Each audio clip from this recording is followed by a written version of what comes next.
Employees union ఆదేశానుసారం నిన్న ఈరోజు నిరసన కార్యక్రమాలు జరుగుతున్నాయి. అందులో భాగంగా మా 36 సమస్యల పరిష్కారం కోసం మేమందరం ఏకతాటిపై నిన్న ఈరోజు అన్ని డిపోల్లో నిరసన కార్యక్రమాలు చేస్తున్నాము. ఈ విధంగా మేము ఎంప్లాయీస్ యూనియన్లో ఆడపిల్లలు మా పాత్ర ఉందని మేము 2 రోజుల నుంచి నిరసనలో ప్రతి ఒక్క ఆడపిల్ల ముందుకొచ్చి నిలబడ్డారు. ప్రతి ఒక్కటి సమస్య మా దాంట్లో ఇప్పుడు అందరికీ పని ఒత్తిడి పెరిగింది, రిటైర్మెంట్స్ అవుతున్నారు కానీ రిక్రూట్మెంట్ జరగట్లేదు. రిక్రూట్మెంట్ జరగడం ప్రతి ఒక్కరి మీద ఒత్తిడి ఎక్కువ భారం పడిపోయింది. దీనివల్ల అనారోగ్య సమస్యలు వచ్చినా కూడా మాకు ఇదివరకులాగా ఆర్టీసీలో బెనిఫిట్స్ ఎంతైనా సరే ₹100 హెల్త్ ఇబ్బంది ఉండేది కాదు. ఇప్పుడు ఏ ఇబ్బంది వచ్చినా అందరూ చేతి డబ్బులు పెట్టే చేయించుకోవాల్సిన పరిస్థితి ఏర్పడింది.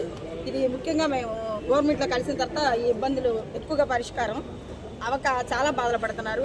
హెల్త్ కార్డు మాకు బయటకు వెళ్తే ఏం పని చేయట్లేదు, లోపలికి కూడా రానివ్వట్లేదు. ఈ సమస్య ముఖ్యంగా ఎదుర్కొంటున్నాము.